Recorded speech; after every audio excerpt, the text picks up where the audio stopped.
Hello friends and welcome again to another AFK journey video. In this video we'll be explaining Stomper because he's one of the meanest and ugliest bosses that you can fight because of the mechanic that he can silence everybody and everybody depending on Smokey and they can't make him work or survive a lot. So I will show you the team comps that I did to get the 40% with the chest. We did even get to the 50% and we got the diamonds, so it's really good and helpful and I'll be showcasing this. Now, other than that, we had another code that I forgot to mention, which is the fourth code. It came before the three codes, so if you want to go and check it, I already did it, but I will show you what it is because it's still here and I can paste it and I forgot what was it. It's AFKJ April 20 and it will give you 100 diamonds and some gold. So I did use it, so it will not show for you. I will keep it down in the description so you can go and copy paste that. Other than that, we had some questions from our friends and they asked me that they are lower than me. They are on the same servers, but they're lower than me in stages, so their progress. And they are seeing my my team comps in the replays. So if you're gonna go and click on any of these, you can go and check the replays and check other people's replays. They told me that they are using the same teams, same strategy. They're using the same lineups and they are even on more ascension tier than me and sometimes more levels than me, and still they're not beating the stage. I will tell you the why is that happening. One of the reasoning is because I'm playing on manual sometimes. So if you're gonna go and check a stage, let's say I want to go and do this stage, sometimes I go like this and I play at manual and I do it at low speed sometimes, and I remove the manual like on Cecilia or on my Coco or on my Vala or somebody like that, and then I decide where I drop my golem. I decide when I get the buff from Coco, when I heal with with anybody. So as you see here, so we drop here and then we drop the ultimate and then I let them continue. This will determine the trajectory of your fight and sometimes will help you to bypass these stages and defeat them. It's not always doing everything on auto or the same as the replay shows you. Sometimes they go to the replays and they showed me that it doesn't make sense what you're using, but it still worked. The unit that you decided to use died immediately. Why do you use it? Sometimes I use units just for the basically what they were asking me about Thorin or sometimes Viperian or maybe even Igor. Igor sometimes goes and jumps a little bit and take a little bit of aggro and delay the fight so the other units dies or they distract them until my ultimate goes from Cecilia and everybody else and then I achieve it. Sometimes I'm using Viperian because I want to decrease their energy at the start just a little bit, that's it, and he dies, I don't care about him. And sometimes I use Thorin, he tanks a little bit, have 2 lives. But the most thing that I think about is because I'm using 3 Maulers and Cecilia, I use something else, which is another Mauler, or I use something else as a Graveborn, so I can continue this energy and get the buff of HP that I need a little bit so my units can survive.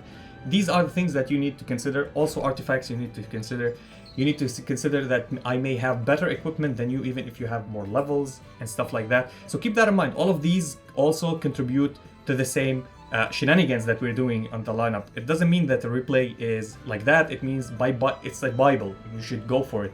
No, be creative, use your own things. I do that. I barely watch replays. Sometimes if I'm stuck so many times, I watch a replay. I take an idea. I go do it at the same, or I try to change it if I think there's a better way there, I can do it. Always think about that. RNG is a big thing as well. If you crit with your units, if you don't get crit with your units, stuff like that also happens. So keep that in mind. This is why you have so many retries. It's not just from the first time.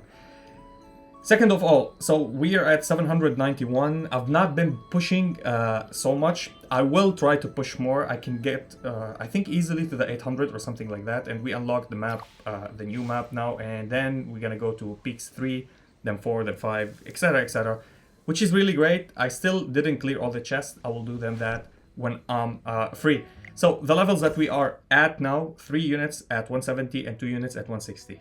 If you're less than that, if everybody are 160, you can still do the same damages on the boss, on the Snow Stomper as we did. Now I came up with a strategy. I think I did it before, I showcased it in a video, but let me tell you about the pathing and the way that I put my lineup. It's basically what I did is I changed positions and it went from 5 million to 10 million or 11 million. How much we did? 10.3 million. That's what we did and we're ranking here. And so far, for a heavy spending server, I'm doing good. I'm actually being in the top 200. And the Necro Dragon is the only one that I'm not in the top 200 since everybody built merrily and I didn't build merrily yet. But I'm doing 11 million, as you see. He's the most one that I did damage with. Yes, 11 million is the most damage that I did to any boss, which is the Necro Dragon. Still, we didn't catch up to the top 200. Don't be sad. It's always good. And let's go and check this fight and the units and how we position them. This is the basic positioning that I'm using. And it's so much important if you're using Cecilia, nothing else. And I recommend use Cecilia just for her golem because he helps you deal damage to the snowman or the snowball that's capturing any unit that's dealing high damage. And here we have Odie getting in the snowball most of the time. I'll be talking why. So we're doing the enlightening shard or spell because you're gonna get the attack speed, plus you're not gonna be controlled by anything. Control immunity, it means no silence, no stun, nothing, no knockback, no whatsoever for 20 seconds, I think. So it will give us the time with Cecilia, even when everybody is silenced, she's not gonna be silenced. Drop the golem will tank a little bit and go back and hit. Now, we're not using Kruger. I used Kruger, it gave me worse results, so I'm using Thorin. Thorin has 2 lives, he can tank a little bit, plus he deals a good amount of damage with his ultimate because he will be taking damage from the boss while charging, and the passive, which is the snowstorm, also he'll get damage and he will apply this damage that he take on the boss. So this is an extra thing to get your lineup getting more. Plus he steals health from the boss and he lowers down his attack. Absolutely good tank and good damage dealer. Again, Smokey position here is so crucial because Thorin will be here and the golem will be beside him and both will get healed by Smokey. I tried him here, I got less results, 2 rounds, so I guess it was here the best position. Coco is so important because of the buff and she heals also as well, plus she gives you lifesteal. You can replace her and play Kruger if you want. If you want to try this, it would be nice. I will not try it and waste your time, I will just show you this run, how it goes basically. Odie is insane in this run because he will apply poison and this boss takes a lot of magical damage. In the future we're gonna see Parisa shines here. So far he's shining here with his poison because it's consistent, it keeps ticking even if he's in the snowball, the damage will be still applied on the boss and it's really helpful. Plus Cecilia will drop the golem no matter what at the start of the battle. If you're playing the enlightening shard, you don't need to play Rowan, you don't need to play Laika for increasing energy or haste, and then the golem will help you. Now we did them in this positioning, we didn't put Odie here or anywhere else or Cecilia here because if Cecilia got caught in the ball and Thorin is up the front and there's a golem, one will path like this and the other will path from here or from here and hit Cecilia snowball or Odie snowball, whoever get in the snowball. So it will make a better path for them so they will not waste time and they will immediately go and catch up to your units so you can apply more damage and go until the end of the fight. You'll see many of you lose all of your units, they die before the time ticks. Here, barely 1 unit or 2 units or no unit dies and we go until the end of the fight with the maximum damage. So let's go and check how this goes. Hopefully this time it will go better. It's about the RNG. Sometimes you get crit by the boss, sometimes it depends on your crit resistance as well. Sometimes you crit the boss and you get more even damage. This is the point that I'm talking about. Here we got the golem, Cecilia will get dropped. The golem immediately went and smashed the snowball and now she's free, she's not taking damage. Everybody are happy, and the golem is the one tanking, not actually Thorin, which is absolutely good. And then he died because of the AoE of the boss. We get healed and buffed, absolutely crazy. Now we don't have a golem here, hopefully we can kill this and free Odie, and Thorin is taking the damage, and yes, we did that. Cecilia took a major hit with the crit, you saw that. So this is why it's a little bit, I say RNG, if you want to say it's our RNG. And now we get a little bit, and the heals are important from Smokey, as you saw. A little bit of a heal, and then everything was happy.